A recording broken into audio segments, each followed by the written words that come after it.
I'm Duryea. I'm a student at Stockton University. I'm majoring in communications with a concentration in media production. A lot of the work I do is personal work, where I write, edit, direct, and make my own videos, and I put them up on my YouTube channel, which is just Jared Duryea on YouTube. And it's where I just, put up all my ideas and content that I've made over the years. I recently got into trying to enter some of my videos into film festivals and stuff, and my one video called The Gun got into the Golden Door International Film Festival in Jersey City, and it screened in front of a crowd of people, which is pretty interesting.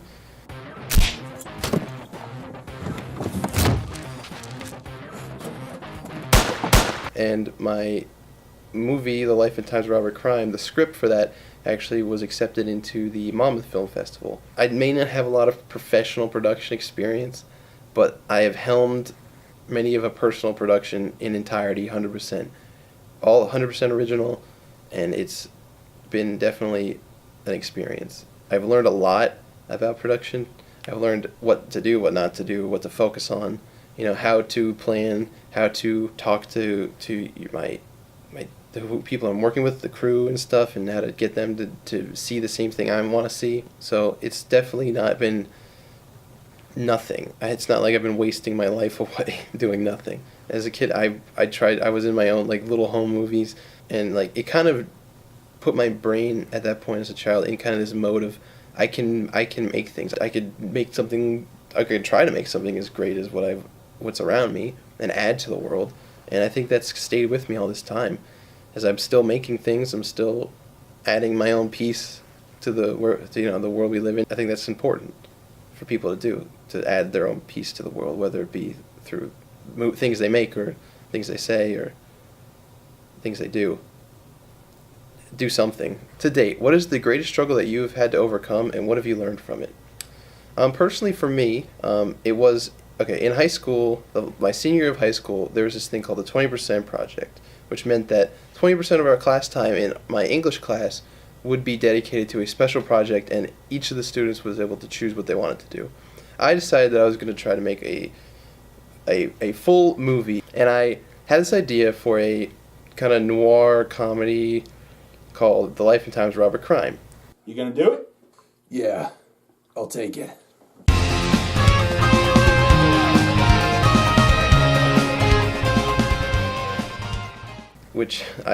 That's what I decided to use my time to do. I wrote the whole script, I planned everything out, I got my friends in, we filmed all the scenes, I edited it, and I got it out in the summer after the senior year of high school, and it basically took me about, I wouldn't say a whole year, but definitely a good part of the entire year, and it came out, it was half an hour long, and I'm really proud of it. It was the most difficult thing I've ever had to do, but I was able to pull it off, and I think I've got a kind of very amateur but pretty neat piece of work that I can show off to people. That's all mine. It's 100% original. I think pretty interesting and imaginative. I learned just a lot about what it's like to make a real movie, even though it wasn't a real movie. I learned a lot about just writing, how to get through a certain writer's block, how to connect scenes, how to connect the narrative to make more sense. I learned a lot about planning. You have to make sure everything is good. You have to make sure everybody that you need to be there is there, and everything you need in the scene is there with you, so you're not scrambling and panicking around. I've learned that with editing is so key that if you think you filmed a bad scene, editing will make it or break it. And I've learned that you can't be perfect. Everything can't be 100% all the time. You got to accept your imperfections in your creations and your productions, and just take that to the next one. And I think I've definitely used that one, because in all my productions, every single new production, it's taken lessons from my previous ones, and it's made the newer ones even way better. You can definitely see in my portfolio videos, they've gotten just increasingly better over time, and I've definitely used what I've learned in the past to bolster my work in a way that it's always going to get better now. Even the production I'm working on right now, the next movie I'm doing, it's the stuff I've learned has helped so much with planning it, with writing it, with getting it all together, that that, you need to start somewhere. You need to make something and build off of that. Like, the thing I'm making right now could not be as cool as I think it is if I hadn't made my other stuff. If you could live anywhere in the world, where would it be and why? That's a tough question, because there's many places I'd like to visit. I wouldn't necessarily want to live there. I'm not entirely sure that the place that I would want, the best, like my dream place to live, even exists, or that I know of it yet. I would want to live somewhere that has many different parts to it, many different looks and styles. I think that'd be pretty fun, but I don't know if that place exists, or if it does, I don't know where it is. But it's definitely not a place that has a name that I know yet. The reason I'd want many different sections in different places, because it's inspiring to be around diversity and to be around things that you're not used to.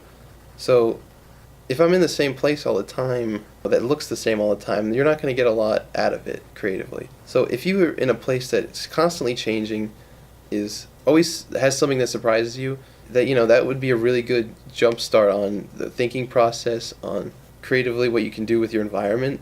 Because a lot of the times when I think of an idea for a video or writing something, it's based on what I have at my expense, the areas that are around me. So if I see I can have access to this park, or I can have access to this forest, ideas start to come about of how I could use that. Sometimes putting yourself in a box, giving yourself boundaries, helps you find your way creatively within those boundaries to making something better than you could without boundaries. So yeah. Unknown. That's my answer. Where do you see yourself in 5 years, 10 years, 20 years? In 5 years, I'd hopefully have a pretty good job, stable job somewhere in the media production business. I think I definitely have abilities, I definitely have qualities, I definitely have skills that would be very useful in a production environment, whether it be for writing, whether it be for directing, whether it be anything. Just, I have stories to tell, I have things to give, and I hope that I will get the chance to do that, to get a position in a media production environment. Probably start out, being a writer in a writer's room somewhere. I'm really interested in places like Netflix are doing really cool stuff. I think streaming is definitely like where everything's going. Any internship for Netflix, even at a cable TV network, would be definitely somewhere I'd want to go next. And then from there, within a 5-year span, get a job at one of those places and go from there, climb the ladder from there, using my abilities, using my skills, and using what I know. If a production company that makes online content is offering a job, definitely I'll go there too. There's so many people want to see things everywhere about everything. So there's so many possibilities. So in 10 years, hopefully whatever production company I'm working for, whatever job I had, I will have increased my repertoire, my library of work to include many more professional productions that I've either written, I've either directed, or I've had some involvement in creatively, visually, design-wise. Hopefully by 10 years I will have worked my way up to the point where I have earned the trust of whoever runs the place, and they will give me a chance at my own original ideas. Because I have a lot of those that I think would be really cool, really interesting, that could definitely be something that people would want to watch. In 20 years after that, hopefully, I see myself as being very successful in my field. I think I've got some unique perspectives, some unique ideas. Hopefully I'll be a leading force in the creative world and just really have a lot under my belt to show off, to be proud of. I definitely want to tell stories. That's kind of my big deal. In some form or another, I want to tell stories.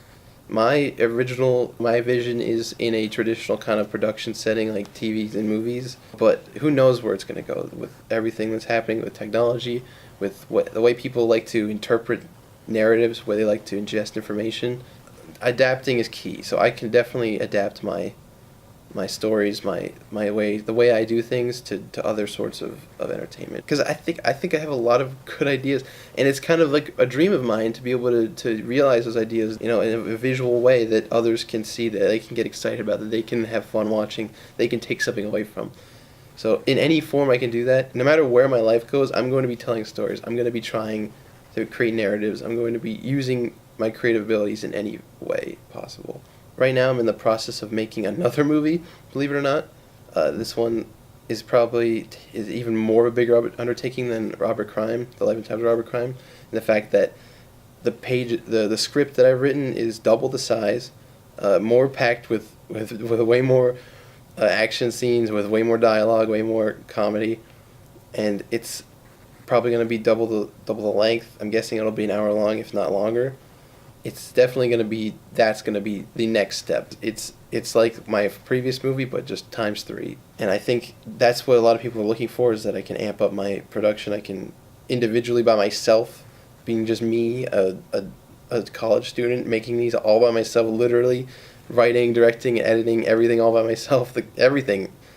I mean, this isn't a production. This is just me doing what I want to do. This is just me being me, I guess.